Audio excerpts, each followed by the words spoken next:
alligator. I done tussled with a whale. I done handcuffed lightning, stole thunder and gale.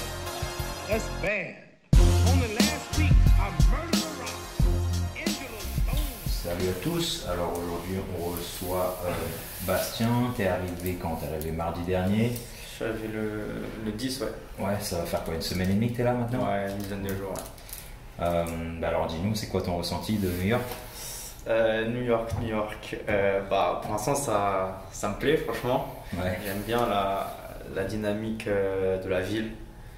C'est une ville très, très vivante. Tout est grandiose, vraiment. Quand on va à Times Square, par exemple, c'est incroyable. Ah, t'es allé à Times Square déjà? Ouais. T'as pas rigolé. Ouais.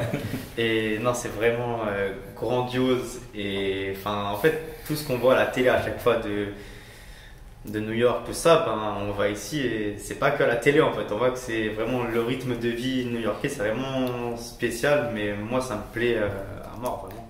Donc du coup, la première chose quand t'es sorti de l'aéroport, t'es arrivé, t'as passé tout l'aéroport, t'es sorti, c'est quoi la première chose comme ça qui t'a marqué?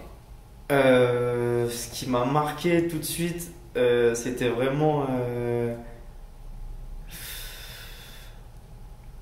le nombre de voitures qu'il y avait dans la rue. Ouais. Qui attendait pour le taxi? Non, même pas en fait. Genre, rien que les grands carrefours, tu vois ou pas? Genre, enfin, moi je viens du 77, tout ça. Ouais. On a des petites routes, des petites intersections. Là, j'arrive, je vois, il y a un truc de 4 voies, des grands. Tout est plus grand en fait. Carrément, j'avais peur de traverser. Je savais pas c'était à quel moment. Je vois, il y avait un décompte au niveau des numéros. J'étais avec ma Ça va grosse valise, exploser. tout ça. Je savais pas quoi faire en fait. Donc, c'est ça vraiment qui m'a surpris dès le début. On a passé la phase où tu arrives sur New York, tu arrives à ton appartement, ça se passe bien. Ouais, franchement, le mec il me parle, je paye un peu au début. Je le comprends, mais pour parler moi, je vois que c'est un autre délire quand même. Mais au final, j'arrive plus ou moins à me faire comprendre. D'accord. Et il me montre à peu près le quartier, là où je peux aller faire mes courses. Là où Tu je peux connais le nom de manger. ton quartier ou pas? Je suis à l'arrêt de Kingston. Ok. Donc, je sais pas si c'est.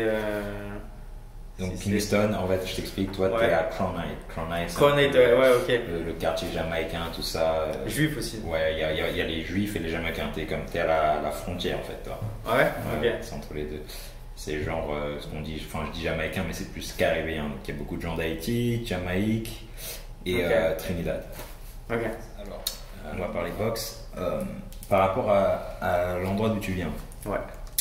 c'est quoi la première chose qui t'a marqué déjà dans la salle par exemple? Ok. Les équipements, déjà. Parce que c'est une salle déjà où il n'y a pas forcément que des boxeurs, des gens qui viennent pour se remettre en forme ou quoi. Et rien que dans une salle comme ça, il y avait un équipement de ouf. Et moi, en France, en tout cas, j'ai jamais été dans une salle où il y avait un double handbag et une porte de vitesse. Sérieux? Grave. C'est ou l'un ou l'autre? Mais ni l'un ni l'autre. C'est pas l'un ou l'autre, c'est ni l'un ni l'autre. Si t'en vois un, t'es content. Ouais. Des fois, tu vois le socle de la poire, mais il y a jamais eu de poire dessus. C'est juste pour décorer. Ok. Et du coup, là, on arrive, je vois que il y a un ring, il est propre. Il y a une porte de vitesse, il y a 3 double handbags, il y a des sacs, il y a des aquabags, chose que j'ai jamais, c'est pas commun en que France. j'ai jamais tapé là-dedans en France. C'est sérieux? Moi, je voyais que ça sur Insta, les C'est ricains Canelo, tapaient quoi. dedans, ouais, voilà, c'est ça. Et j'ai jamais vu ça. Ensuite, on continue de marcher, je vois la salle elle est encore plus grande et au fond, il y a tout un truc Il y a en une mode petite salle crossfit privée, et tout, ouais, un ouais. peu, ouais. Et donc, rien que déjà ça. Et même dans la mentalité des gens là-bas quand ils s'entraînent, ça n'a rien à voir avec la France.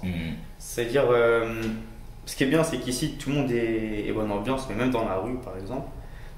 Et donc, à la minute de pause, tout ça, ça va parler tranquille, ça va rigoler, ça va danser et tout. Mais ensuite, dès que ça sonne, là, c'est peu importe ce qu'on est en train de faire, ça repart au charbon fort. Ouais, et en France, c'est pas ça en fait. En France, il y a toujours quelqu'un pour parler, quelqu'un pour. Voilà. Mais même chez les pros en fait. Ouais. Et c'est ça qui m'a vraiment choqué, c'est-à-dire que même ceux qui viennent pour se remettre en forme ou quoi, ils sont à fond. Ah ouais, mais Donc c'est ça, les boxeurs en compétition, eux, ben, ils sont. Ouais. Et c'est ce que je dis souvent ici, il y a des gens, comme tu as dit, qui font le fitness, là, ce qu'on appelle les cols blancs, ils s'entraînent plus dur que certains amateurs en France. Clairement, mais beaucoup plus dur même, vraiment. Ok. Bon, ça fait, on peut dire, 1 semaine et demie bientôt. Donc, mardi, ça va faire 2 semaines. Ouais. Est-ce que tu as déjà apprivoisé ou assimilé des nouvelles techniques, que ce soit en travaillant avec moi ou en faisant les sparring? Est-ce que tu as observé des trucs que les gars ils font? Est-ce qu'il y a quelque chose que tu t'es approprié? Franchement, ouais, je pense. Bon, après, je me suis pas encore approprié au maximum, mais c'est un bon début, je pense. Déjà, ce qui est vraiment différent aussi, c'est le rythme et même le boxing IQ, en fait. C'est la mentalité. Les gens ici ils boxent beaucoup plus intelligemment, en fait. Moi, je sais pas si tu te rappelles, je suis arrivé, mon premier sparring. J'étais là, je débutais, je mettais des coups, mais c'était même Sans pas réfléchi en fait. Ouais, c'est juste, c'est bon, il faut que je mette mes points, il faut que je mette mes coups, tout ça. C'est très amateur, très Ouais, français. grave. Et après, donc, on a fait quelques réglages, j'ai fait quelques sparring, j'ai regardé beaucoup les gens à la salle et tout, tu m'as beaucoup appris. Et c'est là-dedans que je me suis vraiment énormément développé en fait. J'ai une boxe qui est beaucoup plus intelligente en fait. C'est pas on y va pour y aller, c'est on y va pour toucher, pour faire mal, sinon on n'y va pas. On y va au bon moment. Et du coup, en fait, rien qu'en faisant ça, je suis plus efficace et je me fatigue moins. Donc c'est vraiment tout bénef et je me sens beaucoup mieux dans le ring en fait. Donc, tu dirais la différence, c'est plus, on va dire, la science du ring plutôt que genre cet amateurisme où c'est juste Clairement. tu rentres, tu frappes, tu sors, tu frappes. Ouais, c'est ça. En fait, même les amateurs ici boxent comme des pros. Après, ils débutent comme des amateurs, mais dans une mentalité de pro. Ils y vont pas pour rien. Il y a toujours une recherche, il y a toujours une science derrière chaque mouvement. C'est ça. La France, on devient de mieux en mieux. Tu vois, je regarde les jeunes Français boxer. Il y a certains jeunes entraîneurs ou des nouveaux entraîneurs qui viennent avec cette ouverture d'esprit, qui commencent à appliquer un peu ça. Mais c'est pour ça qu'on était en retard. Clairement, bah oui, bien sûr. Tu vois la différence, comme je t'ai montré, les amateurs, comment ils boxent. Des fois, carrément, même c'était un problème pour eux de rester chez les amateurs parce que leur boxe était trop pro. Tu vois, donc ils vont à l'international et ils se font souvent battre parce que ils n'ont plus les mêmes standards. Tu vois. Ouais, je vois ce que tu veux dire. Donc voilà. Comment tu te sens en termes de fatigue? Franchement, bien. Ça va? Honnêtement, ouais. Après, je me suis quand même préparé pour venir. Puis même, j'étais quand même habitué aux gros entraînements. Donc, non, niveau fatigue, je me sens bien. Après, je ne vais pas te mentir, entre deux entraînements, je dors au maximum. Là, ça fait, ça fait quoi? Ça fait une dizaine de jours que je suis ici. À part Times Square et le pont de Brooklyn, j'ai rien fait. Honnêtement, c'est ça, je dis, il va y avoir une sortie par semaine parce qu'il faut gérer la fatigue. Tu vois, si tu t'amuses à aller marcher, tu as vu comment c'est grand New York. C'est un truc de fou. Tu vas t'amuser à marcher, tu vas être mort le lendemain, tu ne vas pas récupérer. C'est là que les blessures viennent. Et voilà, faire attention. Ouais, non, c'est clair. Par rapport à tes attentes, c'est un peu, c'est que le début, on a encore rien vu, mais c'est un peu, ça répond à tes attentes. Totalement, ouais, franchement. Totalement, moi, je voulais venir ici pour découvrir ce que c'était la boxe, parce qu'on parle de New York comme étant la capitale de la boxe, vraiment. Donc, je m'attendais déjà à des sparring de qualité, puis même une atmosphère, une vision des choses en termes de boxe qui change de la France. Et rien qu'un truc tout bête, par exemple, mais moi, je vais à la salle en métro, donc je suis avec mon sac tout le temps et tout.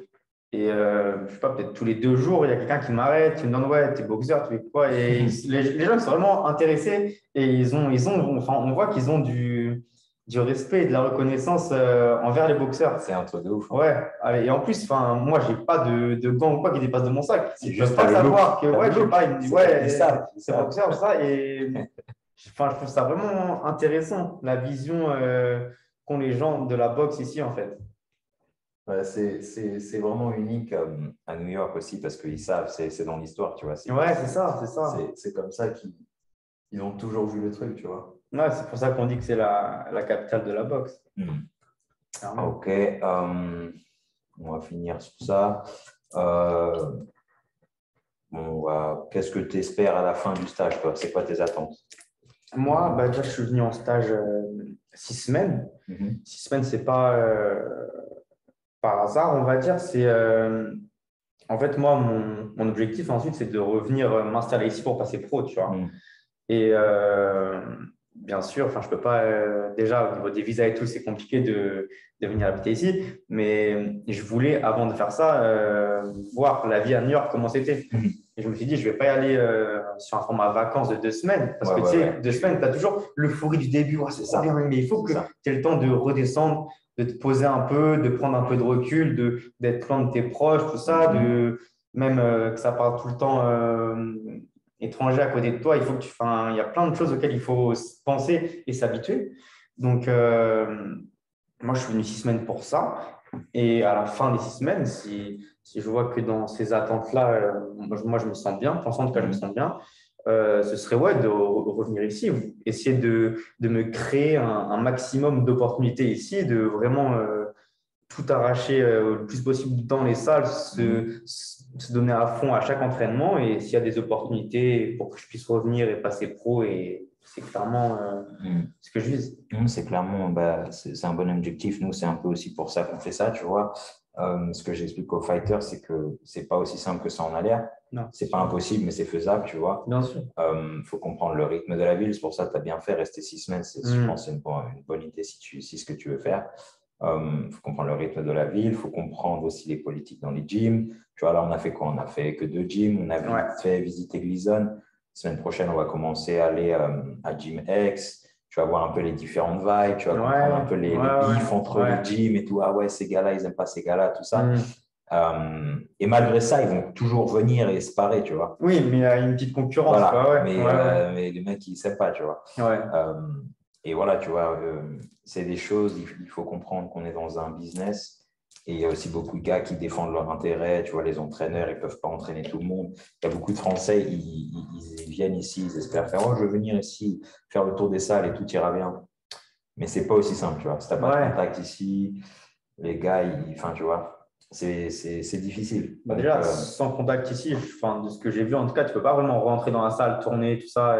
Tu vois, il faut que tu sois accompagné un minimum. En tout cas, les grandes salles, tu vois, les gars, ils ne vont pas faire venir n'importe qui. Tu peux être un espion du camp ennemi. C'est ça, tu vois, ils ne savent pas.